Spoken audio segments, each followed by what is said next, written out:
So this is my first set of races for the new season of F1 Ranked. I ended Season 2 in, I think, Gold 1, maybe Gold 2, probably Gold 1. And at the start of Season 3, I was put into Silver 1. However, it's fair to say that the start of the new season, it's not gone well. So it's lights out and away we go in a very wet Spanish Grand Prix. Our qualifying was absolutely nothing of note. We start P7. This is my first race of Series 3, so hopefully we can get off to a good start. Never mind, we have been swiped into Turn 1. That literally could not have gone any worse. It's not all doom and gloom though, because it's a wet race in a ranked F1 race. There's going to be carnage and there's still a long way to go. We can pit, fix our wing, push some fresh tyres on, and we can go to the end and just make up positions as there's retirements.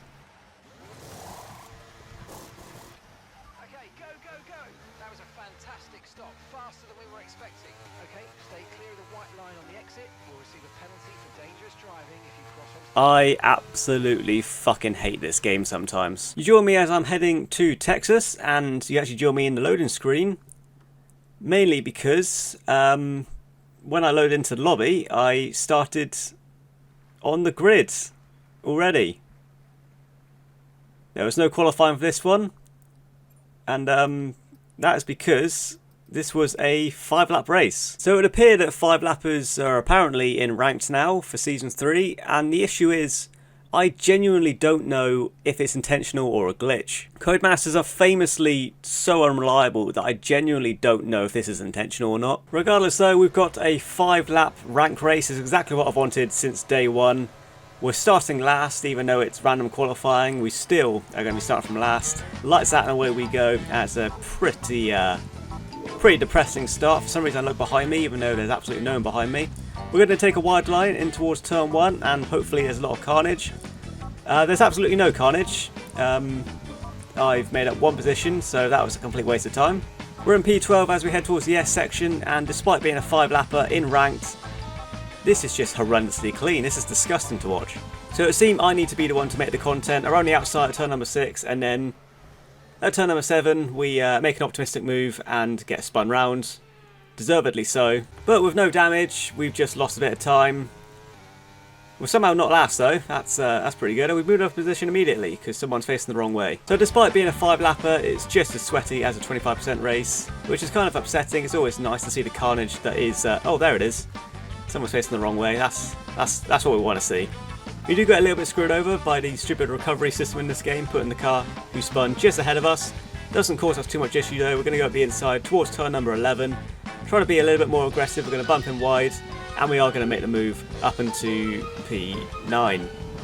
I had absolutely no idea what position I was in then.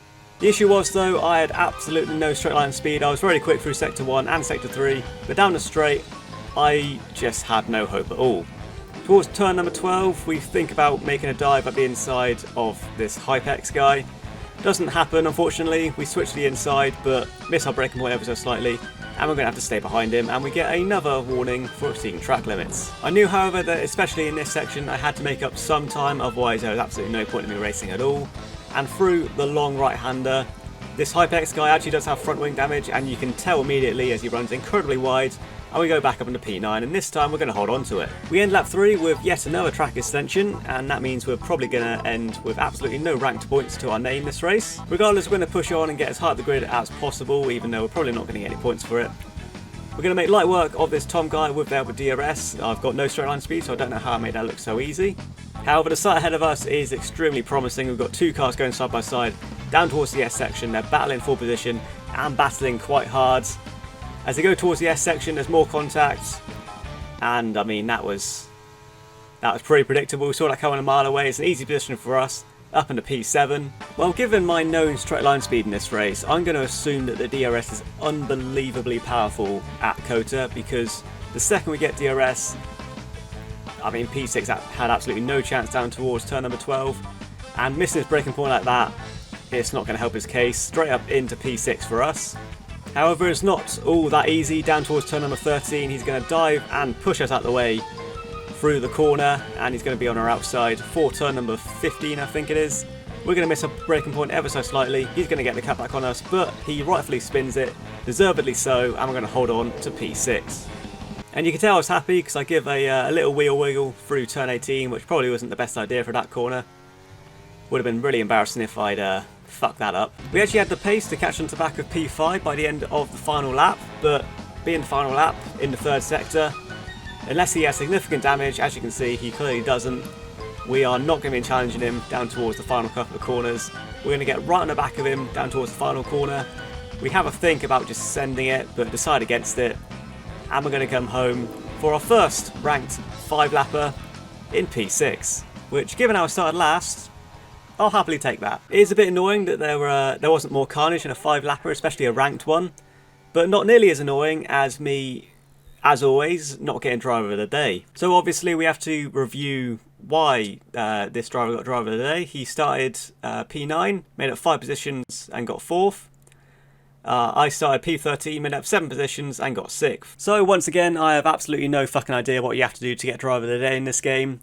It always seems to change, and no matter what the case, no matter what I do, I always seem to get fucked over by it. I really shouldn't care this much about this, but this has happened on way too many occasions now. So I think it's fair to say the start to Season 3 has been shocking from us so far, but in our third race, we're going to slap it on pole position in Baku, and it's going to be an absolutely dominating pole position. So it's lights out and away we go. Forward Baku Grand Prix is a short run down to turn 1, so we shouldn't be under much pressure.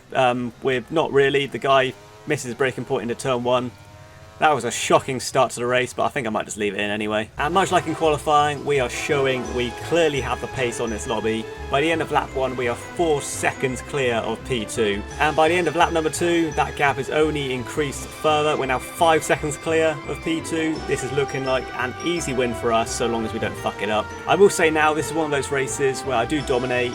I've had a shocking start in this this video, and I need to put something good in to show I actually, you know,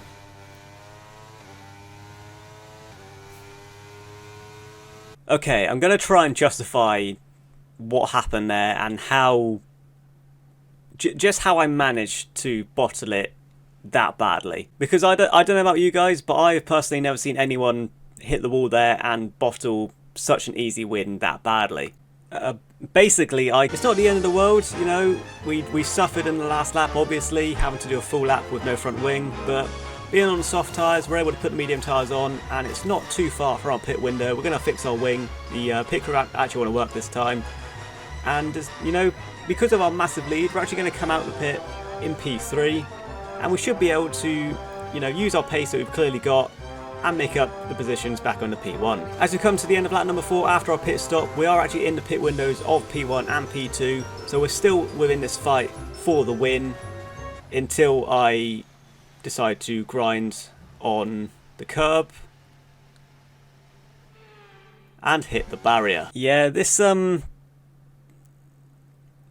just it really wasn't my day. So after that second bottle of the race, we are left to just deal with the damage now. It's not substantial damage, so I mean, you can see we're going through the capital section. We're not being affected too badly. We're obviously a bit slower, but as long as we have no more mistakes, we could still be on for at least P2. P1 is probably out of it. At the start of lap number 7, P1 and P2 are still yet to make their pit stop, and we are actually matching P1's pace somehow.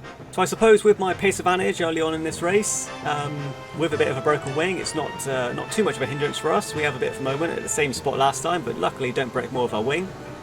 So if we keep up this pace, we should, you know, we could still be on with the fight for